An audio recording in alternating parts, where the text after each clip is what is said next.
Alright, mayroon tayong isang tanong mula sa aking isang viewers. Saan ba pwede makakuha ng SMAO NC2 o saan pwede mag-aral ng SMAO NC2? So actually, sa skills na mga training, number one dyan, ang nagbibigay ng training is the TESDA, the Technological Education Skills Development Authority. It is a government agencies which in charge sa mga skills. So kung gusto nyo makakuha ng free training, pumunta lang kayo sa pinakamalapit na TESDA center sa inyong city o sa province ninyo. So ang TESDA nagbibigay yan ng scholarship, maraming scholarship na offer ng TESDA. Meron tayong scholarship na nagbibigay pa ng allowance, at saka meron ding pure scholarship lang, yung TWSP scholarship lang yun. So sa mga gustong kumuha o mag-avail ng free scholarship, pumunta lang kayo sa pinakamalapit na TESDA center. At saka meron ding mga private training center na nag-offer ng skills, lalong-lalo na sa SMAO, yung mga private school, tickbook na mga schools, training center. Pero mayroon yung bayad, mayroon yung kailangan mo na magbayad sa private training center. Pero sa TESDA pa rin yung nagbibigay ng assessment. So I hope sa mga hindi pa alam kung saan makakuha ng SMAO NC2, kasi yung SMAO mayroon tayong SMAO NC1 at saka NC2. Yung SMAO NC1 prerequisite yun, kailangan mo yung kunin bago ka makaproceed sa SMAO NC2. So ang SMAO NC1, kumbaga locally employed sa local, yung within the Philippines lang tayo pwede makapagtrabaho ng mga basic welding.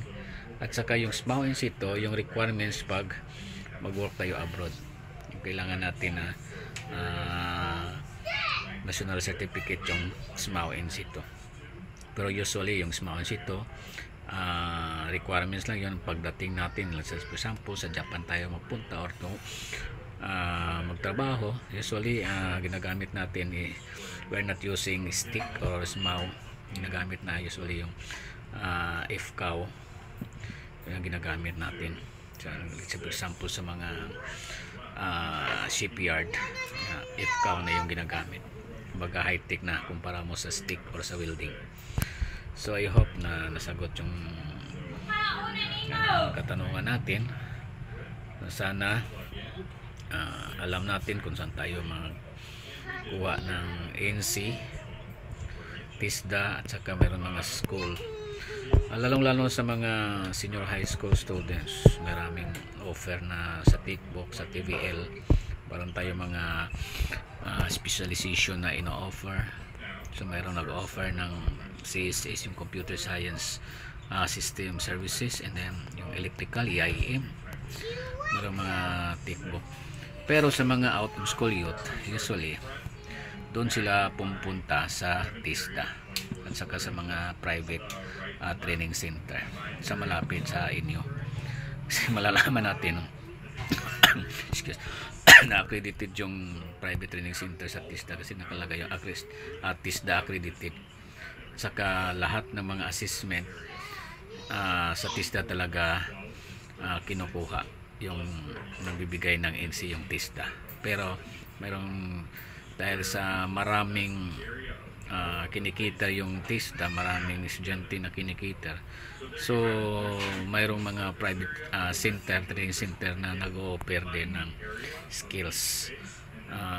Pero pag mayroong dapat kailangan mayroong kang pera.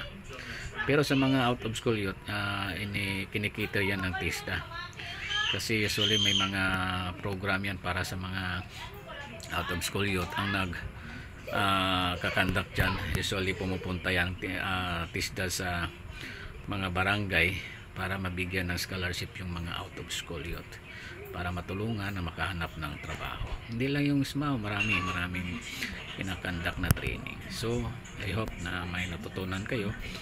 Sa nagtanong, I hope na alam mo na kung saan ka makakuha ng